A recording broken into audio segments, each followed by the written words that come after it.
Hello everyone, my name is Ethan Page, and I'm going to be talking about... not that.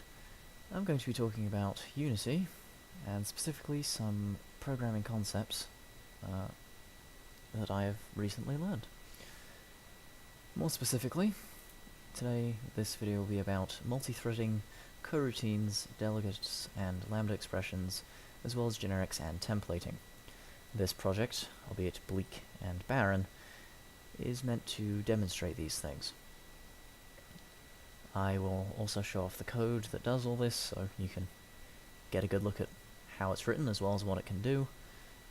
And from there, well, let your imagination take hold and see what you can do with this information. But to begin with, let's show you what this example project here does. Now, there are some values here: addition, subtraction, multiplication. I can only imagine what they must do. Now, they are different. I could have just entered in some random numbers, but I assure you there are some calculations going on in the background. I will show those off soon.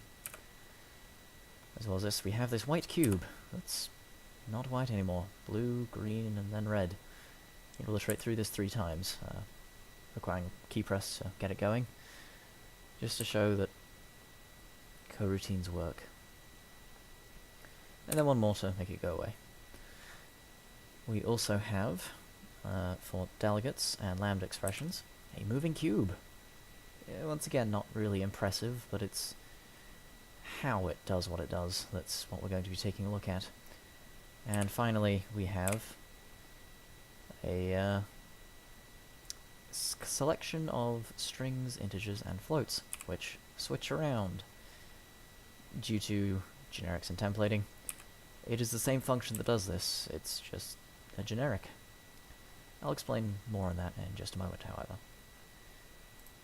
So, to begin, let's have a look at the code. It's the simple game manager script. Controls, it has the objects, it has whether or not things have spawned. It's just there. It's not super important for what this is, just helps things work a bit better.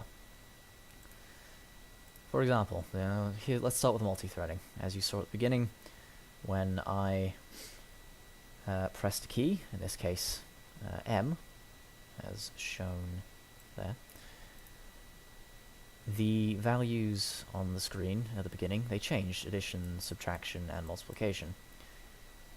Now, they initially started off at 0, 100, and 2, respectively.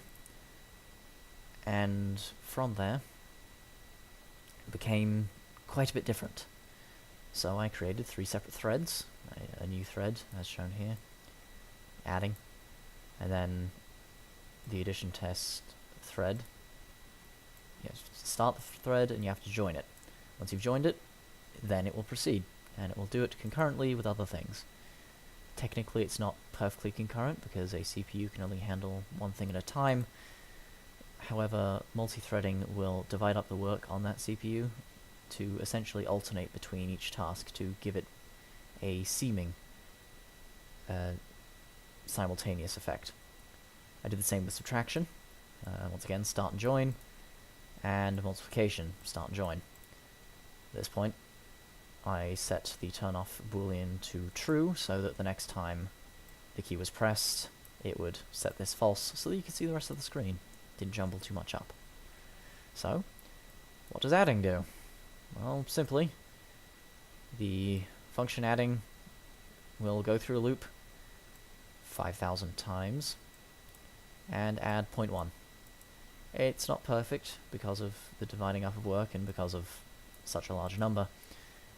However, it does all of this in just about an instant. After all, it's only adding 1 5,000 times. It's 0.01, my mistake. 5,000 times. It's not too challenging a task. Subtraction. Well, it subtracts 1 from 185 times, as shown with the loop, and there's a little bit of code there.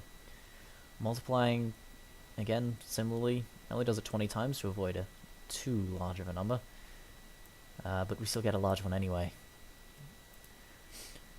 Now, this on its own is pretty pretty simple, these examples anyway.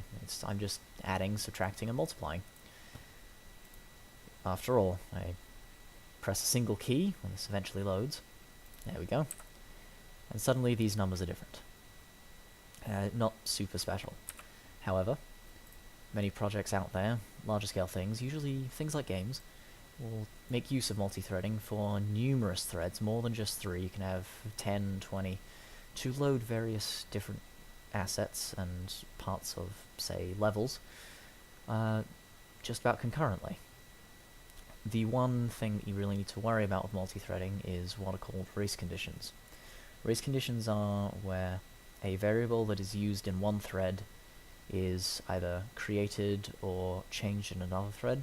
You need to make sure that when it is created, that thread creating it or changing the variable is done before the other thread that uses the variable and requires it is initialized, or at the very least gets to the point of using the variable.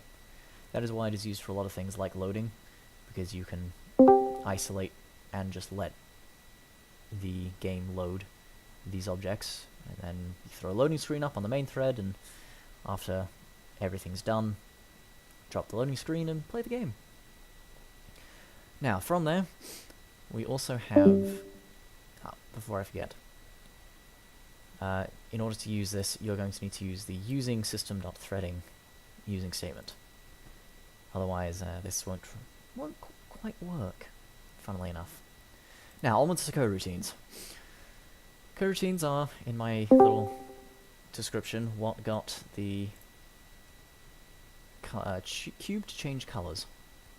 This one doesn't require anything overly special, just the base Unity using statements work. I created a set of colors and materials, red, green, blue, and if you look at the rest of the following 3 tutorials after this one, you may see a pattern here, red, green, and blue, and it cycles through them. Now, you could do this with a simple update function, but you may find that you don't need update anymore, which is rather why I created this and called it update replacement. Now, a public IO enumerator is the first step to creating a coroutine. In fact, it is the coroutine. You write this instead of your standard void, and then you put the code within, and it will cycle through as if it were an update. However, in order to get it going, you do need to start the coroutine. Now, this can be done from the start function, this can be called from other functions, it is its own function, with the parameter of the name of the coroutine. Fairly simple so far. One of the things that coroutines allows you to do is while statements, usually frowned upon.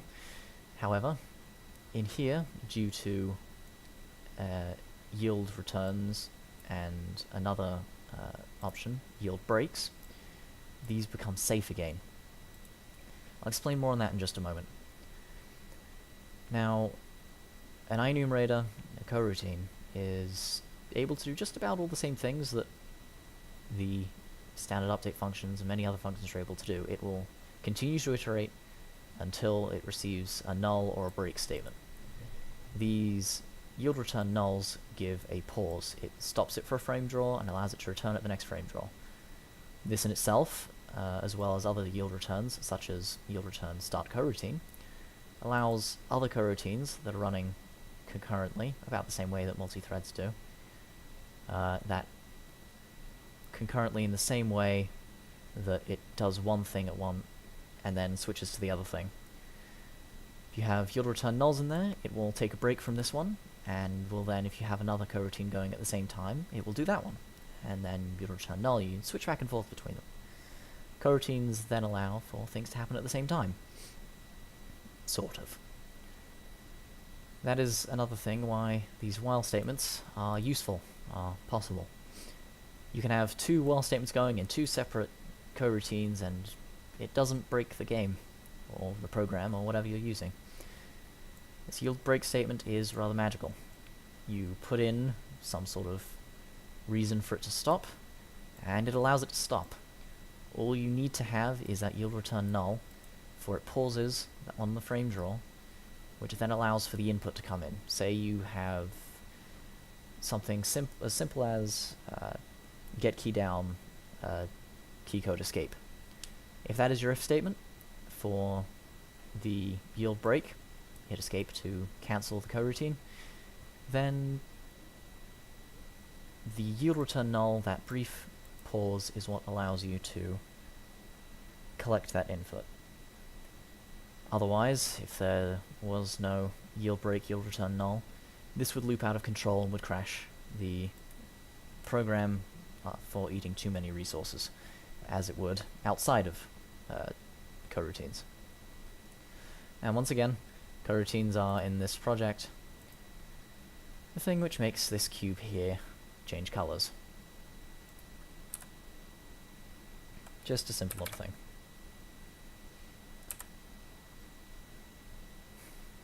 Fairly slow. In retrospect, probably should have increased the speed, but of course, coroutines, you don't have to make them slow like this. But that is another thing you can do. You can add delays. Mine was painfully slow at 1.5 seconds. However, with yield return new is important here. I made many mistakes without it. Wait for seconds, and then you input a float number of seconds. Did 1.5 to give you the, once again, rather painful demonstration. But you could quite simply make it half a second. Save that. Go back and load it up again once it eventually loads. There we go. Much faster.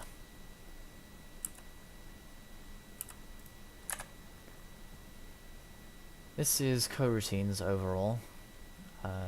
Not too difficult once you get the hang of it. The main takeaway here is the public I enumerator, and then the name as you would a function. And then you fill it, once again, as you would a function. Make sure you include a yield return null. That is the one thing I will say, as without these it doesn't collect input very well. It won't pause to do other things. The other yield returns are useful in their own rights, but I would say most, if not all, coroutines need one of these in order for the system to do other things, especially the larger ones. Onwards from here, we have, at the bottom of the code, delegates and lambda expressions. Once again, these use the same standard using statements, nothing overly special here. For this, I made a moving cube, as you saw at the beginning of the tutorial. I specified a few variables, transform, I got whether or not the move cube had spawned, just a few things from the game manager. And when I pressed D for delegate, it spawned the cube. From there, in the awake, we got to see do pattern, which is the delegate up here. Public delegate void do pattern, and then put in the parameters. Then you create a public object of do pattern, and I then just called it do pattern lowercase d. And then public in pattern 1. That will come, that's more for ordering. This isn't necessary for delegates, just for my program. One of the things you can do with delegates is you can add functions to them as you would add numbers to a variable. A delegate is essentially a variable that holds a function. So, for example, I've used coroutines again here. Moves the cube. At the start, the cube starts moving. So, where is move the cube? Not here. I swear, I know what I'm doing. It is in fact right below it, because I am blind. My apologies. Public enumerator, move the cube. Well, the time is 1 and the timer is 0. Essentially, it will, for 1 second, move the cube in the forward and right directions. Well, true, again, get that loop going again. It will do the pattern at the specified move speed, pause so that it can do other things. The timer begins, well, being a timer. When you press D, this is the lambda expression. This way of writing expressions is well, how lambda expressions are written. They look a little weird to begin with, but they save a lot of space and many lines of code. If you have a lot of simple functions, writing them as lambdas, lambda-style expressions, allow for a lot fewer lines of code. They're also commonly used with delegates, which is why I have them here together. So the delegate do pattern with the speed parameter is the body of the function is this. It can be as long or as short as you want. This is the body of the function. Again, if it's false, or rather, you set the spawned thing to false, and then you set active false. This is when you press D, it'll start moving on its own, but when you press D again, well, now it despawns it.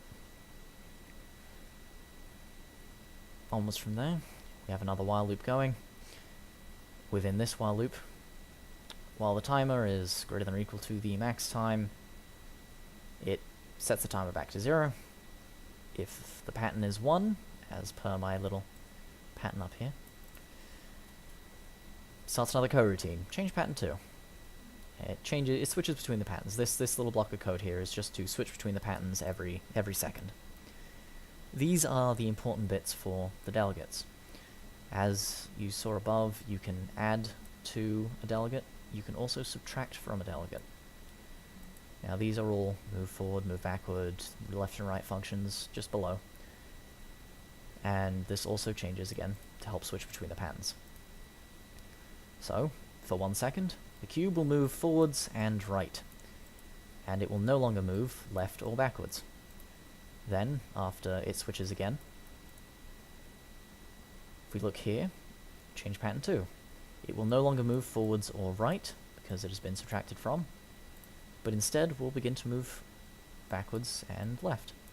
And now is pattern 2, again for the switching. These are the individual functions, just a simple take the position, add forwards for forwards, backwards for backwards. Just a simple movement function. Now this is just a short little break to allow it to catch up and actually move properly. This was just a little thing I added. I was finding some bugs. This fixed them. Just having a extraordinarily short break of half a second, not even that much, just a yield break in the end.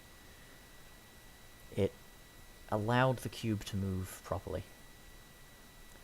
Now again, just to give the demonstration of this code in action. As this loads. There we go. There's a little cube moving off in the background. Just a small little thing. Nothing super special. But it's because of the delegates